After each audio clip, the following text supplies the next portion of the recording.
Today, we're going to be going over some of the biggest mistakes that first-time founders make when they are forming their startup. Now, some of these things I'm going to go into more detail in later videos, but this is a high-level list of what to avoid. And some of these things are not typical. You won't see these things on other YouTube videos. So, things that are typical in YouTube videos are things like, oh, avoid choosing bad co-founders. Be careful how you split up your equity. Don't load up your cap table with a whole ton of tiny investors. Don't build something that's cool that nobody wants to actually purchase and that's not viable in the market. Those are things you're going to see all over the place. And I will talk about those in future videos, but I want to talk about something that is rarely talked about. And the first one is a big one. It's buying expensive tools too early. So a lot of times there is pressure for founders to get into these expensive tools because there's this promise of investment or this idea that if only you had this tool or that tool, then investors would be interested in you. And that simply is not the case. So even if you've already raised some capital, you still don't want to blow it on some of these tools, especially at the very, very early phases. You can get those tools later on if and when needed, but you don't need them at the very, very beginning. And what I mean by that is before you've earned revenue or before you've built a product. You don't need this expensive stuff. Let me give you an example. So, early on in my startup journey, I joined some founder group meetings led by investors and leaders in the community. These are people that I knew, I liked, I trusted. And there were some that recommended that all of these new founders who were pre-seed, pre-product, that we all get into purchasing this very expensive financial forecasting modeling service. And I fell for it. It was total disaster. So I ended up spending thousands of dollars. And some of these tools, they will honestly charge you some hundreds of dollars per month. They'll do a setup fee for like thousands of dollars, a one-time setup fee, and then hundreds of dollars every month after. And then one tool that I use, it was literally $1,000 a month that they were charging me for quote unquote white glove service. And they were very nice people, and I don't have anything personal against them, but that was absolutely ridiculous. And what was stupid is that I felt like it was really irresponsible for them to take a brand new startup that didn't have too much money and like to talk me into it. I just thought it was really, really dirty. And I don't think that's a good way to do long-term business. I think it's very short-sighted. And so don't fall for that. You don't need any of that stuff. So what you can do is you can use Excel, you can use Google Sheets, you can use Chat GPT. You want to know certain things or have an idea of certain factors in mind. So you want to know your costs.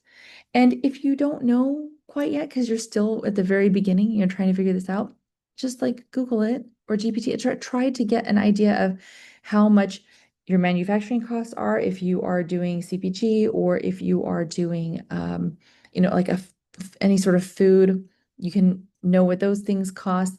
If you're doing tech, it's a little bit trickier, but try to figure out the tools that you're going to need to underpin the tech that you're building and a roundabout idea of how much your engineers are, things like that. So try to get your costs together, know your pricing so you can estimate your revenue per unit. If it's CPG, it's really easy to know what a unit is. It's like the single widget that it is that you're building.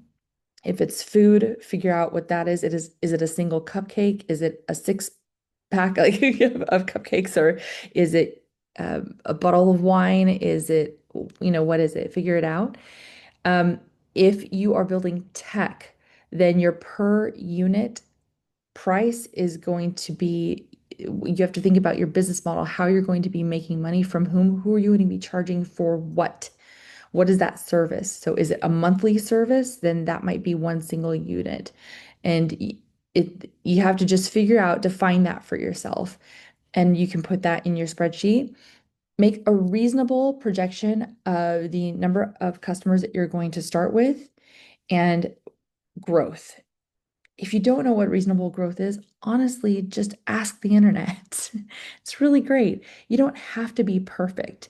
And churn if relevant. So if you're on a subscription basis, something like that, you want to factor in the amount of people who are going to fall off of your subscription. These are just some basic factors to know. And I'm not trying to say that I'm an expert on this, but the reason why you don't want to get those very expensive tools, first of all, some of them are so unbelievably complicated to navigate. Many of them are incomplete one way or another. And that's not even what investors are looking at anyway. They don't want to see your financial modeling to make sure that you have a perfect model. No, especially not at this early phase when you don't even have customers or you only have a few customers. They don't care about that. The reason why they care about seeing your financial model is because they want to see your thinking. That's really it. They want to see that you are thinking clearly and that you are considering the various factors that exist. They don't expect this to be perfect, and no financial modeling is ever going to be perfect. It's not going to happen. The only way for it to be perfect isn't modeling, because modeling means the future. The only way for it to be perfect is if you're looking back in the past and you can say, oh, that's what we did. We did X amount of dollars in this month. So don't stress over this part too much, and certainly do not spend the insane amount of money that founders spend. And speaking from my own personal experience, that was absolutely stupid, and I never should have done that. Along similar lines, mistake number two is paying for Carta too soon. So I really like Carta.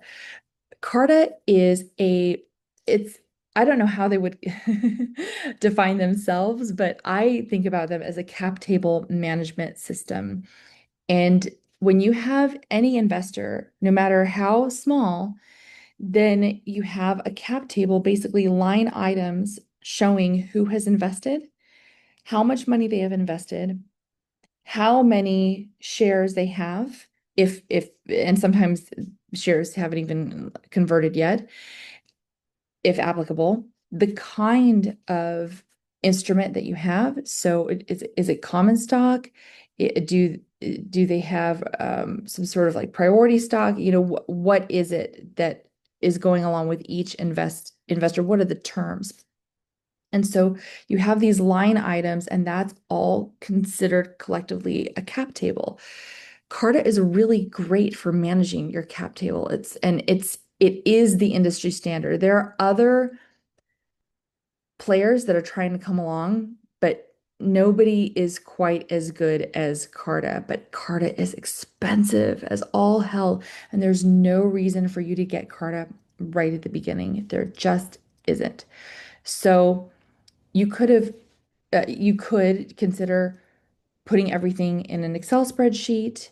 You can consider, I mean, this is not ideal, but you could consider some sort of even a Word document, which can be messy. A Google Sheet is great. And then you can share the Google Sheet with your eventual lawyer that you choose.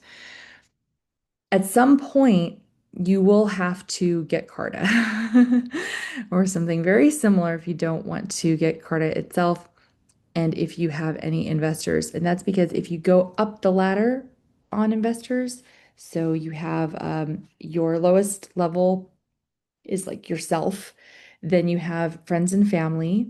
Usually they're not going to be too sophisticated. This is not to poo-poo your friends and family. It just happens to be the way it is usually.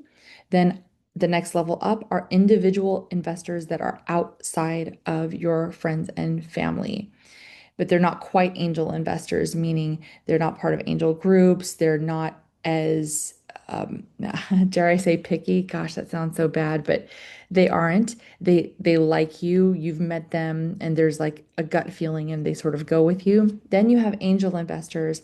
Usually, they're going to do quite a bit of due diligence, but not like VC. VC is that's venture capital, and they are going to do a lot of due diligence on you. It's going to take a very, very, very, very long time. So certainly before you hit the angel investor level, you're going to want to get Carta, but some individual investors below that, some of them might expect you to have Carta. You can always scramble if you need to, but it's easier if you have things already tracked in a Google Sheet or an Excel spreadsheet. So save your money at the very beginning. There's no reason to do that, to do Carta before that point. Okay.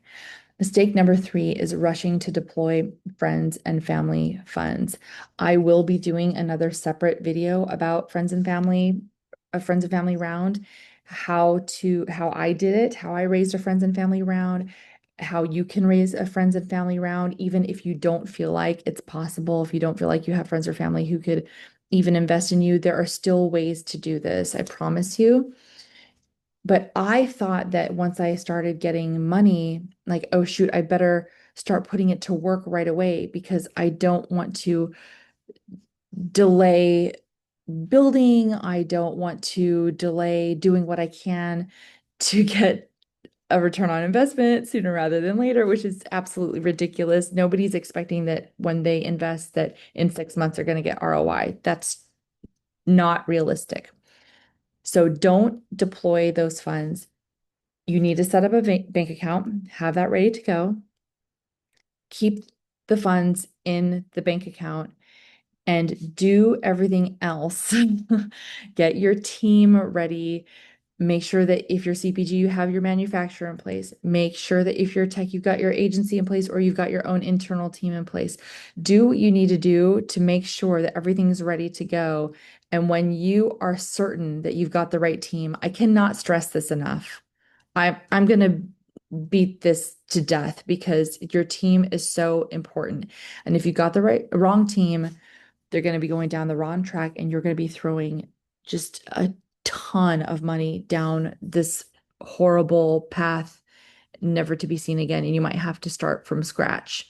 And I have been there. So I'd rather you learn from my mistakes than make these mistakes yourself. Don't rush to, definitely don't pay yourself from those funds unless you have friends and family who have collectively agreed that you can do that. They're not going to, or they shouldn't. If they agree, it's probably only because they don't know any better. But that would not look good and certainly would not look good to future investors. So if you need to make ends meet, figure out a different way to do it. Have a day job, have a part-time to do what you need to do, but don't be taking money from your investment funds. If you want to, then down the road, you can take money from revenue. That's okay, but not from the investment funds. And you want to be careful if you do that too. But again, different video down the line. Don't be signing contracts to engage vendors just because you have money in the bank. You want to vet those vendors. You do not have to say yes to the vendors that you talk to. Don't feel pressure to sign on with vendors just because they've taken an hour of their time to talk to you about how they can help you build whatever you need to build. And definitely don't rush into hiring. More on that in a second. So, as I mentioned, finalize your team, identify outside developers, and actually get the ones you really, really want. Vet them, talk to other clients that they've had. That sometimes might not be enough, but you want to check them out on LinkedIn. You want to check them on social. Like you need to do your due diligence on these agencies and manufacturers. It's so important that you do that. So at this stage, your fund should go almost entirely into one thing, and that is building your product, not salaries, not overhead, build, but build with the right people. And I will say that don't just choose a manufacturer or an agency because one person you know said, oh, go with these people. I did that once. This gal was like, oh, go with this guy. This guy really knows AI. This guy didn't know jack shit about AI. He did not know what the hell he was doing. I gave him a whole week to get in there and do one little thing. And he said, oh, I have this idea. And he built out this thing that I didn't ask him to build. And I'd already paid him like 50% of a ridiculous amount of money to do this. And it was clear that he had no idea what he was doing. And this person whom I knew who vouched for him, and I didn't know her very well. I knew her from a community that I was part of. It was really awkward. And I fired him and I was like, and you owe me my money back. And am I ever going to see that money? Probably not. Probably not. I'll probably never see it. So just be careful. Okay. Mistake number four, hiring employees too soon. Unless you are ready to start selling, and usually if you're a founder, you're the one who's doing the selling. But let's say you need, you're at the point where you need a sales team or at least one person to help you. You are the face of the company because you are the founder. But if you need help in that way, at least salespeople are going to, in theory, they're supposed to help you grow. And so that can be a good thing, but just be careful about whether they're good. They should be reputable. You need to do your due diligence on them as well. And make sure that you have very specific goals for these people to hit. And if they can't hit them, you need to churn out and get people who can actually help you earn that revenue. Um, let's see. Mistake number five, building without validating. Again, this will be a separate video because it's such a big, huge deal. Don't build the shiny thing just because it's the shiny thing. Don't do that. You need to be building what is actually going to make you money, a viable business. And it means that you have to be testing the market before you fully build the thing. That is going to save you so much money, so much time, and so much energy. Because if you waste your money, your time, your energy, it's going to take you forever to launch. And that's why the overwhelming majority of startups never launch. You don't want to fit into that bucket. You want to launch. So, with that, I hope it was helpful. I will see you in the next video. And feel free to leave me any questions. Until next time, ciao.